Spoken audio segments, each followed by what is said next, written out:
ሰላም ጤና ይስጥልን ክቡራን ተመልካቾቻችን እንኳን ወደ ኢትዮጵያ ሳምንት የዜና መስኮታችሁ በደህና መጣችሁ።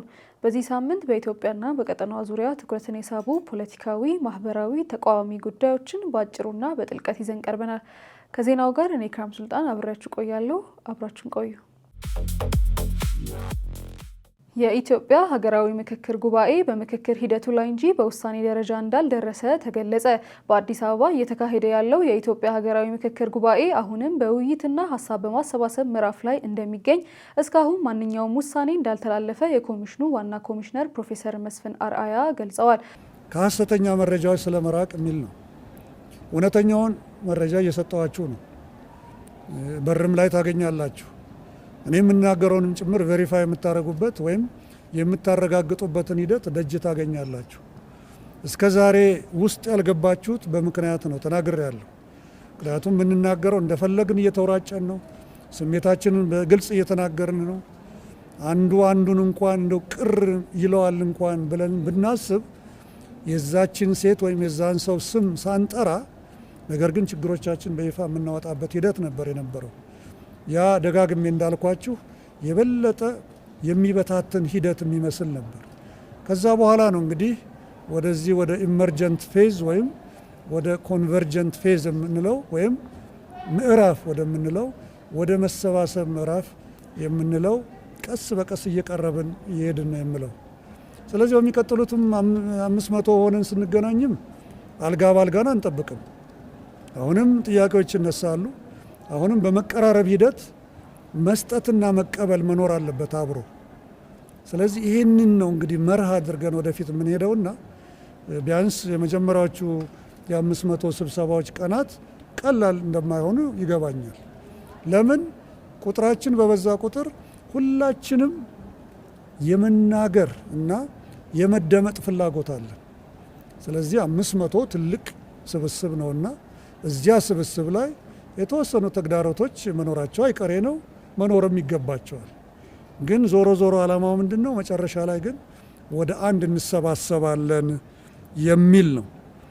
ዋና ኮሚሽነሩ በሰጡት መግለጫ ባለፉት ቀናት ወደ 4000 የሚጠጉ ተሳታፊዎች በትናንሽ ቡድኖች ተከፋፍለው በተዘጋጁ አጀንዳዎች ላይ ጥልቅ ውይይት ማካሄዳቸውን ገልጸዋል። በዚህ ሂደት የቀረቡ ሀሳቦች በአግባቡ እየተመዘገቡና የተደራጁ በመሆናቸውም አስታውቀዋል። እንደ ፕሮፌሰር መስፍን ገለጻ ተሳታፊዎቹ ሀሳባቸውን በነጻነትና በግልጽነት እያቀረቡ ቢሆንም ሂደቱ ገና ወደ ውሳኔ ምዕራፍ አልተሸጋገረም። በቀጣይ ደረጃ የውይይቱ ሂደት ወደ ሰፋ ያለ የውክልና መድረክ እንደሚሸጋገርም ጠቁመዋል። ኮሚሽኑ የምክክሩ ዋና ዓላማ ሁሉም ተሳታፊዎች በእኩልነት የሚወያዩበትና የጋራ መግባባት የሚፈጠርበት መድረክን መፍጠር መሆኑን በመጠቆም ተሳታፊዎቹ ታሪካዊን ሂደት በአግባቡ እንዲጠቀሙ ጥሪ አቅርበዋል። ጠቅላይ ሚኒስትር ዶክተር አብይ አህመድ ከአዘርባይጃን ሪፐብሊክ ብሔራዊ ምክር ቤት አፈጉባኤ ሳሂባ ጋፋሮቫ ጋር በሁለትዮሽ ግንኙነትና በጋራ ጉዳዮች ላይ ውይይት አካሄዱ። ጠቅላይ ሚኒስትሩ በማህበራዊ ትስስር ገጻቸው ባስተላለፉት መልእክት በውይይታቸው የኢትዮጵያና የአዘርባይጃንን ስትራቴጂካዊ አጋርነትና የጋራ እድገት የሚያጎለብቱ ጉዳዮች ላይ ፍሬያማና ውጤታማ ምክክር ማድረጋቸውን ገልጸዋል። በተመሳሳይ የፌዴሬሽን ምክር ቤት አፈጉባኤ አቶ አገኘው ተሻገር ከአዘርባይጃን ፓርላማ አፈጉባኤ ዶክተር ሳሂባና ከልዑካቸው ጋር ፓርላማ ትብብር በኢኮኖሚ ግንኙነት እንዲሁም በቀጠናዊና በዓለም አቀፍ ጉዳዮች ዙሪያ መክረዋል። አቶ አገኘው በወቅቱ እንደገለጹት ጉብኝቱ የተጠናከረ የመጣውን የኢትዮጵያና የአዘርባይጃን ግንኙነት ወደ ተጨባጭ ውጤት ለመቀየር ያለውን የጋራ ቁርጠኝነት የሚያንጸባርቅ መሆኑን አመላክተዋል። ጠቅላይ ሚኒስትር ዶክተር አብይ አህመድ በቅርቡ በባኩ ያደረጉት ይፋዊ ጉብኝት በኢትዮጵያና በአዘርባይጃን ግንኙነት አዲስ ምዕራፍ መክፈቱንም አስታውቀዋል። በተለይም አዘርባይጃን ለኢትዮጵያ የአንድ ማዕከል የመንግስት አገልግሎት ማሻሻያ ባደረገችው ድጋፍ ለአገልግሎት ዘመናዊ ጉልህ አስተዋጽኦ ማበርከቷን ገልጸዋል። በተጨማሪም ኢትዮጵያ እያካሄደች ያለችውን ሀገራዊ ሪፎርም የሀገራዊ ምክክር ኮሚሽን በሰላምና በብሔራዊ መግባባት ግንባታ የሚያበረክተውን ሚና እንዲሁም የአረንጓዴ አሻራና የኮሪደር ልማት ፕሮጀክቶች የአካባቢ ጥበቃን፣ ዘላቂ ልማትና የከተሞች ዘመናዊነትን ለማፋጠን ያላቸውን አስተዋጽኦ ለልዑካኑ ማብራራታቸውን ገልጸዋል። በፓርላማ ዲፕሎማሲ ዘርፍም የሁለቱ ሀገራት የወዳጅነት ቡድኖች በህግ አወጣት፣ በተቋዋሚ አቅም ግንባታ፣ በዲጂታል ፓርላማ ስርዓትና የህዝብ ተሳትፎን በማጠናከር ያላቸውን ትብብር ማሳደግ እንደሚችሉ ተገልጸዋል። በተለይም የወጣቶችና የሴቶች የፓርላማ አባላት ትስስር የመጠናከሩ በሁለቱ ሀገራት መካከል የህዝብ ለህዝብ ግንኙነትን ይበልጥ እንደሚያጠናክር ተጠቁሟል። የመከላከያ ሰራዊት ለማንኛውም ግዳጅ በላቀ ብቃት በጀግንነትና በቁርጠኝነት የተዘጋጀ አስተማማኝ የሀገር መከታ መሆኑን የምስራቅ እዝ ምክትል አዛዥ ለኦፕሬሽን ሜጀር ጀነራል ተስፋዬ ረጋሳ ገለጹ። ሜጀር ጀነራል ተስፋዬ እንደገለጹት የምስራቅ እዝ በተሰማራባቸው ሁሉም የግዳጅ ቀጠናዎች የህግ ማስከበር ስራዎች በብቃት መከናወን ባሻገር የሀገሪቱን ሉዓላዊነትና ክብር ለማስጠበቅ ከመቼውም ጊዜ በበለጠ ዝግጁነት ላይ ይገኛል። ከህዝብ የተውጣጣው የመከላከያ ሰራዊት በተለጠነበት ሙያና በታጠቀባቸው ዘመናዊ መሳሪያዎች በመታገዝ ሀገሩንና ዜጎቿን ቀንና ሌሊት በብቃት እየጠበቀ መሆኑንም ገልጸዋል። ሰራዊቱ ከቀደሙት ትውልዶች በአደራ የተረከባትን ሉዓላዊት ሀገር ክብሯንና ህብረ ብሔራዊ አንድነቷን ጠብቆ የማቆየት ኃላፊነት እንዳለበት በሚገባ የተረዳ መሆኑን የጠቆሙት ሜጀር ጀነራሉ ለዚህም የሚመጥን ጀግንነትና የተሟላ ዝግጁነት እንዳለው አስረድተዋል። የሀገሪቱን ሉዓላዊነት፣ ብሔራዊ ጥቅምና ሰላም በማስጠበቅ ረገድ የሰራዊቱን አስተማማኝ ቁመና እያጠነከረ መምጣቱን ገልጸው ብሔራዊ ጥቅምን ለመጉዳት በባንዳነት የተሰለፉና የህዝብን ሰላም ለማደፍረስ የሚንቀሳቀሱ ጽንፈኛ ኃይሎችን ሰራዊቱ እንደማይታገስ አስጠንቅቀዋል። በዚህ አካላት ላይም የተጠናከረ የህግ ማስከበር እርምጃ እንደሚወሰድ ጠቁሞ በአጠቃላይ የመከላከያ ሰራዊቱ ለማንኛውም ግዳጅ በሙሉ ዝግጁ የሆነ አስተማማኝ ኃይል መሆኑን በመድገም በማንኛውም አቅጣጫ በጥፋት ተግባር ላይ የተሰማሩ አካላት ድርጊታቸውን ዳግም እንዲያስቡ አሳስበዋል። ኢትዮጵያ ከተረጂነት ወደ ምርታማነትና ዘላቂ ብልጽግና ለመሸጋገር የተለያዩ የኢኮኖሚ ሪፎርሞችን እየተገበረች መሆኗ ተገለጸ። ባለፉት ዓመታት የተገጠሙ ኢኮኖሚያዊ፣ ፖለቲካዊና ማህበራዊ ፈተናዎች በሀገሪቱ የተለየ የልማት አቅጣጫ እንድትከተል ምክንያት መሆናቸው ተጠቁሟል። በዚህም መሰረት የማክሮ ኢኮኖሚ ማሻሻያን ጨምሮ በተለያዩ ዘርፎች ሪፎርሞች ተግባራዊ ተደርገዋል። እነዚህም ማሻሻያዎች የኢኮኖሚ መዋቅራዊ ችግሮች በመቅረፍ ከአንድ ዘርፍ ኢኮኖሚ ወደ ብዝሃ ኢኮኖሚ ሽግግር መሰረት መጣላቸው ተገልጿል። ግብርና ዘርፍ የስንዴ ልማት ስራ ኢትዮጵያን ከስንዴ አስመጪነት ወደ ስራ በቂነትና ወደ ውጭ ገበያ ላኪነት እያሸጋገረ መሆኑ ተጠቁሟል። በተመሳሳይም የአረንጓዴ አሻራ መርሃ ግብር የአካባቢ ጥበቃን በማጠናከር ለምግብ ዋስትና ለዘላቂ ልማት አስተዋጽኦ እያደረገ መሆኑ ተገልጿል። በኢንዱስትሪና ንግድ ዘርፍም የውጭ ምንዛሬ ስርዓት ማሻሻያ የውጭ ንግድና የኢንቨስትመንት ፍሰት እንዲጨምር ማገዙ፣ የኤክስፖርት ገቢም ከፍተኛ ደረጃ መድረሱ ተመላክቷል። በቱሪዝም ዘርፍ የገበታ ለሸገር፣ የገበታ ለሀገርና የገበታ ለትውልድ ፕሮጀክቶች የሀገሪቱን የቱሪዝም አቅም በመለየት የተፈጥሯዊና ታሪካዊ ሀብቶችን ወደ ኢኮኖሚ እድል ለመቀየር ማገዛቸው ተገልጿል። በዲጂታል ሽግግር ዘርፍም የዲጂታል 2025 ስትራቴጂ፣ የፋይዳ ዲጂታል መታወቂያና ሌሎች ቴክኖሎጂ ፕሮጀክቶች የዜጎችን አገልግሎት ዘመናዊ ለማድረግ እያገዙ መሆኑም ተጠቁሟል። እንዲሁም በማዕድን ዘርፍ የተለያዩ የማዕድን ልማት ፕሮጀክቶች መስፋፋታቸው የዘርፉን የውጭ ምንዛሬ ገቢ እንዲያድግ ማድረጉ ተገልጿል። በከተማ ልማት ዘርፍ ደግሞ የኮሪደር ልማት ፕሮጀክቶች የከተሞችን ገጽታ በመቀየር ለነዋሪዎች የተሻለ የኑሮ አካባቢና አዲስ የኢኮኖሚ እድሎችን እየፈጠሩ መሆኑም ተመላክቷል። በአጠቃላይ ባለፉት ዓመታት በግብርና፣ በኢንዱስትሪ፣ በቱሪዝም፣ በዲጂታል ቴክኖሎጂ፣ በማዕድን መሰረተ ልማት የተመዘገቡ ለውጦች የሀገሪቱን የወደፊት የኢኮኖሚ እድገት መሰረት እያጠናከሩ መሆናቸው ተገልጿል። ጠቅላይ ሚኒስትር ዶክተር አብይ አህመድ ኢትዮጵያን በአንድ ጀንበር 800 ሚሊዮን ችግኞችን በመትከል ሌላ ታሪክ ለመስራት እንዲዘጋጁ ጥሪ ያቀረቡ። ጠቅላይ ሚኒስትሩ በማህበራዊ ትስስር ገጻቸው ባስተላለፉት መልእክት በኢትዮጵያ ክንድ ተባብሮ በአንድ ጀንበር 800 ሚሊዮን ችግኞችን በመትከል ሌላ ታሪክ ለመስራት የቀሩት ጥቂት ቀናት ብቻ መሆናቸውን ገልጸዋል። በጋራ ተስፋ እንትከል በሚል መሪ ቃል የሚካሄደው የአረንጓዴ አሻራ መርሃ ግብር የሁሉንም ዜጎች ንቁ ተሳትፎ እንደሚፈልግ በመግለጽ በቀሪዎቹ ቀናት አስፈላጊውን ዝግጅት በማጠናቀቅ በቁርጠኝነት እንዲሳተፉ ጥሪ አቅርበዋል። ጠቅላይ ሚኒስትሩ በአንድነት የሚመዘገበውን ይህን ታሪክ ስኬት እውን ለማድረግ የሀገሪቱ ልጆች ሁሉ በቁርጠኝነት እንዲነሱ ጠይቀው በአንድነታችን የምናስመዘግበው ድል እውን እናድርግ ሲሉ ጥሪያቸውን አስተላልፈዋል። የኢትዮጵያ አየር መንገድ ግሩፕ በ2018 ዓ.ም 9.1 ቢሊዮን ዶላር ገቢ በማስመዝገብ ከባለፈው ዓመት የ20 በመቶ እድገት ማሳየቱን አስታወቀ። ግሩፑ በዓመቱ 20.7 ሚሊዮን መንገደኞችን በማጓጓዝ የ10 በመቶ እድገት ሲያስመዘግብ 897 ሺህ ቶን ጭነት በማጓጓዝም 16 በመቶ እድገት አሳይቷል። በተጨማሪም ፓርቶ፣ ሃይኖይ፣ አቡዳቢና ጄይዳንን ጨምሮ 4 አዳዲስ ዓለም አቀፍ ማደረሻዎችን በመክፈት የበረራ መዳረሻዎችን ወደ 150 አሳድጓል። በሀገር ውስጥም ያቤሎ፣ ነጌሌ ቦረናና ደብረ ማርቆስን በማካተት የመዳረሻ ቁጥሩን ወደ 25 ከፍ አድርጓል። እድገቱን ለመደገፍ 9 አዳዲስ አውሮፕላኖችን ወደ ስራ ያስገባ ሲሆን 8 የፓይለት ማሰልጠኛ አውሮፕላኖችንም በማስገባት የስልጠና አቅሙን አጠናክሯል። በአጠቃላይ ዓመቱ ለኢትዮጵያ አየር መንገድ ጥሩ ዓመት ነው።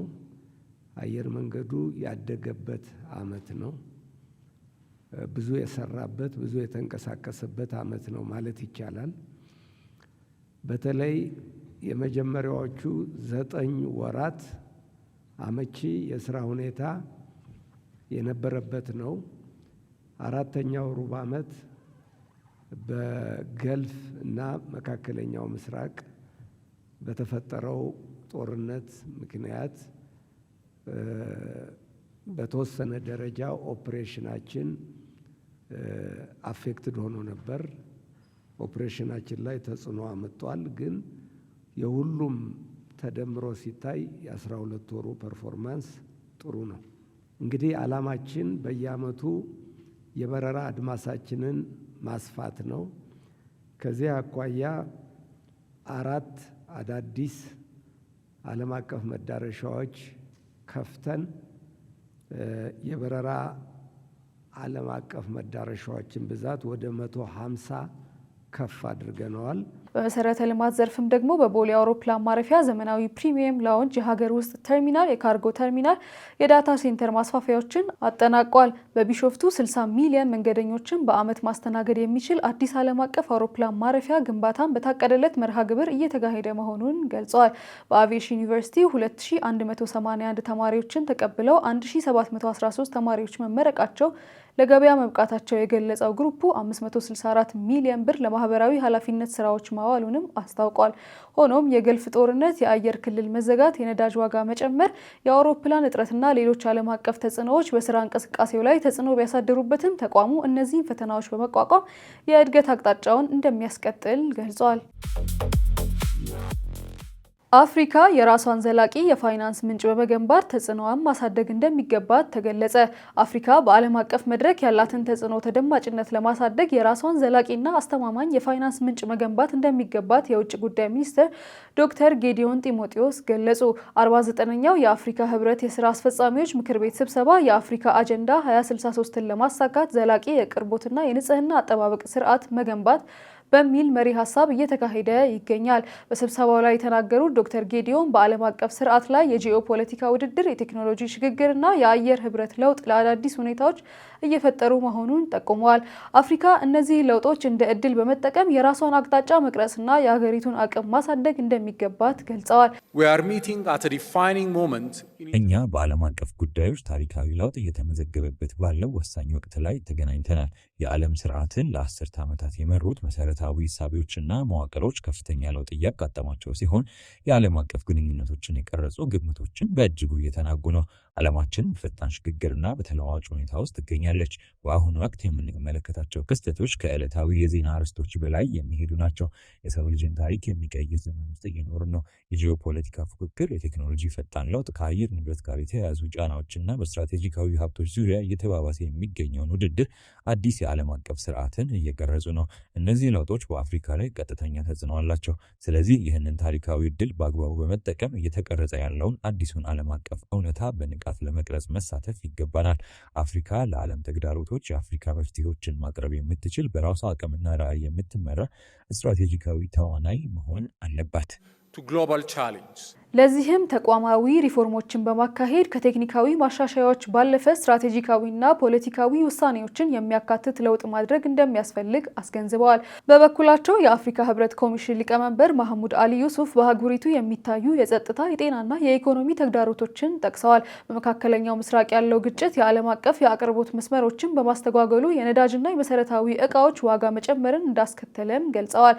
በተጨማሪም የሽብርተኝነት መስፋፋትና የጤና ስጋቶች በትኩረት ሊሰሩባቸው የሚገቡ መሆናቸውንም አስታውቀዋል።